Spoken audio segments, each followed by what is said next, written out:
Tignan lang natin kung matatakasan mo pamilaki ng galit ko sa'yo. Kampon ka na talaga ng kadiliman. No kidding. Bakit kaya? Ang dahil sa'yo. At sa magaling mong ina. Dahil inagaw niyo sa akin si Fernando. At sinira niyo ang aking pamilya. Ngayon, mas masahol pa ako kesa sa kampon ng kadilimang sinasabi mo. I'll make sure na mamatay sa pag-aalala sina Matilda at pati na rin si Andy. Pagsisisihan ninyong lahat ang ginawa ninyo sa amin.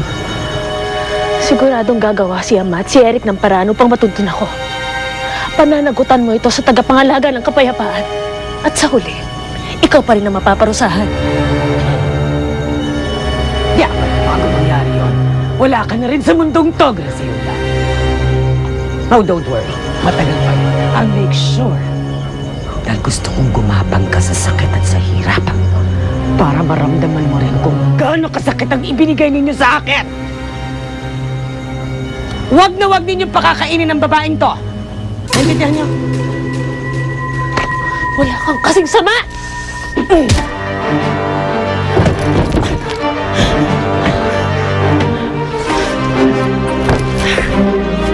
Ano? Gusto mo bang sunugin ko ang mukha mo? Ha? Mabulo ka dito!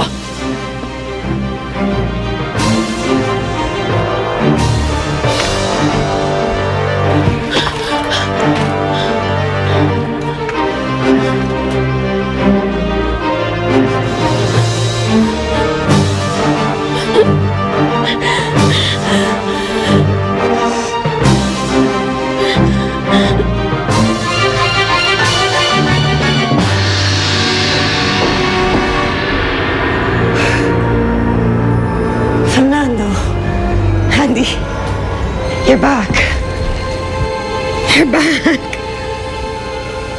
I'm so happy to see you. Kakalimutan ko ng lahat, I promise. Just don't leave us again. Huwag mo na kaming iwan, okay? Andy, please. Saan mo siya dinala, Ferran? Saan mo dinala si Graciela? I don't know what you're talking about.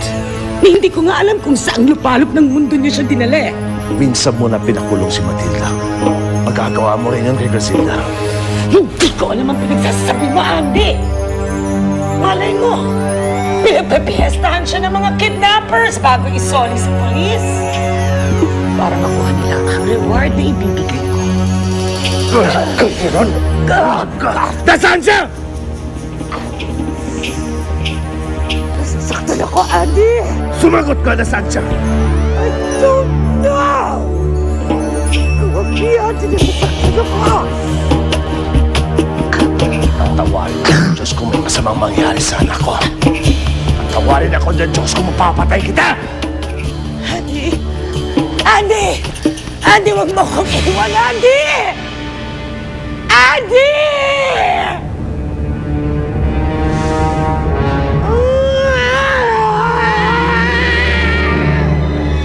Totoo yung tinawag ko sa'yo kagabi, Larry. Hindi ako kinidnap ni Graciela. Kusa akong sumama sa kanya. Please, Larry, tulungan mo ako mahanap ang anak ko. Huwag kang mag-alala, Andy. Gaya ng bilin mo, pinamamatyagan ko na sa mga tao ko ang asawa mong si Veron.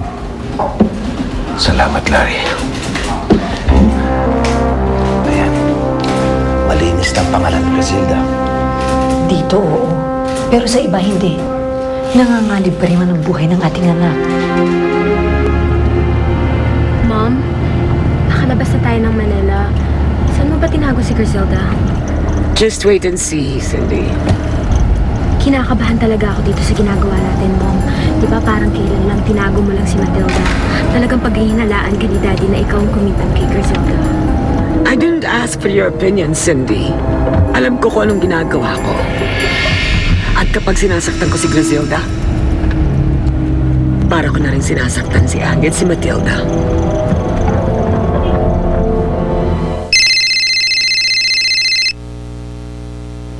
Nasundan niyo si Mrs. Veron?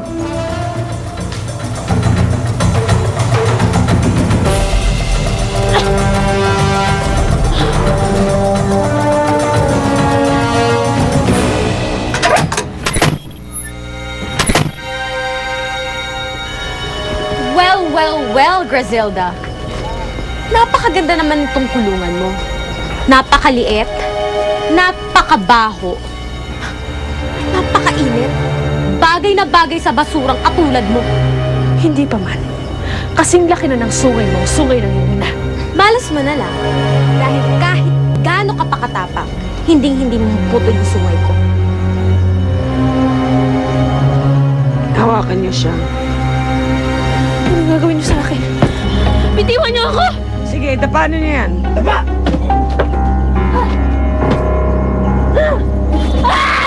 Umpisa pa lang to ng paghihirap mo at ng mga magulang mo.